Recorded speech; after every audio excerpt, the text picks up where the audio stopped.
Welcome to the RSP Boiler Room. I'm Matt Waldman with Rookie Scouting Portfolio. Let's take a look at Ole Miss running back Scottie Phillips as a gap runner and what makes a good gap run. Because oftentimes I discuss the difference between gap blocking and zone blocking from the running back's perspective and what they have to do. And I often say that with zone blocking, you get a little bit more nuance in terms of pressing and cutting and having to set up blockers a little bit more and show a little bit more patience and footwork. But there is a craft to running through a gap scheme. I mean, this is a good example of that because you're going to watch him here against Alabama on his 3rd and 1. And even from here, you can tell this crease is fairly tight, even though it's not at an end zone viewed where you can really see the width between the blockers and the crease here. But you can just tell it's fairly tight. And he's able to get through this. And then once he gets through that initial tight crease, there's a lot of space that opens up here. He gets the first down and then makes a nice turn away from the safety to avoid him. Turn the corner, make another nice little cut inside the cornerback, and get yards after contact from that. Another about 8 or really about another 10 yards on this play. So what makes this a well-read, well-executed run by Scottie Phillips? And you're going to see it right here. Here's 15. He's the one that's going to be pulling across along with number 55. The key is, again, just like with zone blocking, pressing the crease. But you're pressing it just a little bit differently because you're not going to take as much time and get as close to your blockers and set them up, and you're not going to have multiple choices here. You're trying to really show some nuance with the one choice you have. All these blockers, you get the 2 defenders working inside to kind of pin inside, then you get the pullers to the outside here, and that's going to create this crease right behind 15. And you can see he takes this nice little step just to the outside enough to keep this defender outside, to keep the linebacker outside and make him move outside towards 15. And that allows him to cut downhill and squeeze through that crease. And then he's got open field to work away from 15, around the corner, inside 7. Nice gain. But it's that initial setup that I want you to understand that's important. Because with defenders getting shifted inside, you have number 49 and you have number 20, or 30, I think is number 30 here.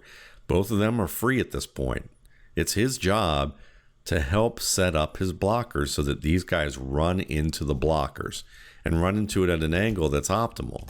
Part of that is taking it towards the outside, getting that defender to account for that potential of him to bounce. Not that he's actually going to probably do it on this particular play, but they're reading and feeling out where the running back is, and they're going to react to that a little bit more, and to be able to kind of just press it just enough so that he can allow that crease to happen, by a little bit of time for his 2 blockers to get to these defenders, and then cut downhill. A nice little hop downhill.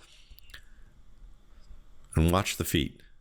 Stick, plant hard, and then a little hop to be able to get himself through that tight crease. So hard plant right there, and then accelerate off that right foot, jump through and hop, pad square so that he can get through that crease as quick as possible, not get knocked off balance, and then he's off to the races. So I mentioned actually setting up blockers in the gap game. This is a great example of a play where Phillips has to set up a blocker in the gap game. And we're going to look at it in a little bit more detail here, right here. Now, if you see this free defender here who I'm circling, this is who he's setting up, and he sets it up with his jump stop that goes to the outside right there. See how he plants to the outside, gets his outside shoulder to this side. That gets that defender still and accounting for a possible bounce out, and gives just enough time for number 9 coming through the hole here to be able to get through and make the block, and then Phillips can cut back inside and through. And watch it one more time here, because you're going to see the 2 pullers. You get the outside puller, or the first puller is going to pull to the outside man right here. Dawson Knox following behind. And right here, he sees, as he's looking at the situation, the defender who's unblocked here is way far away from the man who needs to block him. He can't just follow number 9 through this crease, or else it's probably going to end up being a bad situation for him. He needs to allow that defender to get a little bit closer and give his wingback time to make this block. So he takes a step right here, sees that, again, as he's reading this, it's too far away between the tight end and the linebacker. So let's press the crease a little bit. Jump stop, get outside, widen it a little bit, especially with this being a tight play anyway. And then working inside. And see how tight he is to his first blocker? I mean, this is a smart play by Scottie Phillips. Little jump stop, read that, set it up, get through, and then just get the pads down, lower the pads into 14. 14's the safety backside here coming through. And turn this into, another 3 yards. I mean, this is a 4-yard gain on 2nd and 5, I believe, or close to it. Well, it's close to a 4-yard gain, about a 3-yard gain. But still, considering how tight this crease was, how many of the defenders are at or behind the line of scrimmage, this is not a good-looking setup for a productive play. And it's really Phillips who makes this play look better.